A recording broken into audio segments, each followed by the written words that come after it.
નમસ્કાર દર્શક મિત્રો, @ગુજરાતમાં આપનું સ્વાગત છે। રાજ્યમાં સ્થાનિક સ્વરાજ્યની ચૂંટણીમાં ભાજપની શાનદાર જીત થઈ છે, જેથી રાજ્યભરમાં ભાજપીઓની ઉજવણી પણ શરૂ થઈ ગઈ હતી। ત્યાં જ બીજી તરફ ગુજરાત ભાજપના પ્રદેશ પ્રમુખની મુદ્દત ક્યારની પૂરી થઈ ગઈ છે, પરંતુ હજુ સુધી ગુજરાત ભાજપના પ્રદેશ પ્રમુખની નિયુક્તિ કરવામાં નથી આવી। ત્યારે આવામાં ગુજરાત ભાજપ પ્રદેશ પ્રમુખને લઈને મોટા સમાચાર સામે આવ્યા છે। નવા પ્રદેશ અધ્યક્ષની નિમણૂકને લઈને ખુદ CR પાટીલે પ્રેસ કોન્ફરન્સ યોજીને કેટલીક મહત્વની જાણકારી આપી છે, જેમ કે ગુજરાત ભાજપના નવા પ્રદેશ અધ્યક્ષ ક્યારે મળી રહેશે તે અંગે તેમને મોટો સંકેત આપી દીધો છે।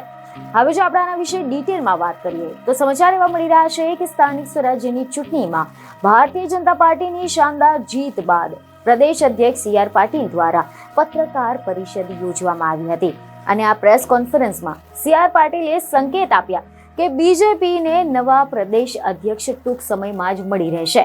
હવે પછીની ચૂંટણી એ નવા પ્રદેશ અધ્યક્ષની આગેવાનીમાં લડાશે। એક વ્યક્તિ એક પદ પ્રમાણે CR પાટીલના સ્થાને અન્ય પ્રદેશ અધ્યક્ષની ટૂંક સમયમાં જાહેરાત કરવામાં આવશે અને હવે પછીની ચૂંટણીઓ ભાજપ નવા પ્રદેશ પ્રમુખના નેતૃત્વમાં લડશે, એટલે કે સંગઠનમાં થોડા જ દિવસોમાં કંઈક મોટા ફેરફાર થવાના છે અને ગુજરાત ભાજપને મળશે નવા પ્રદેશ અધ્યક્ષ। તો આની સાથે જ CR પાટીલે આ પ્રેસ કોન્ફરન્સને સંબોધતા કહ્યું કે ગુજરાતના લોકોએ ભાજપને ભવ્ય જીત અપાવી છે। ભાજપનો 62 નગરપાલિકામાં વિજય થયો છે અને બાકીની 3 નગરપાલિકામાં અપક્ષો સાથે મળીને 65 નગરપાલિકામાં ભાજપનો વિજય થયો છે।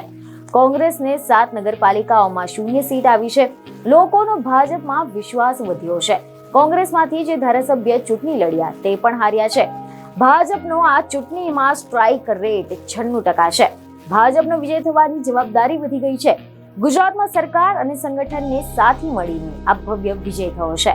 બીજી એક ખબરો સાથે ફરી મળીશું। ધન્યવાદ।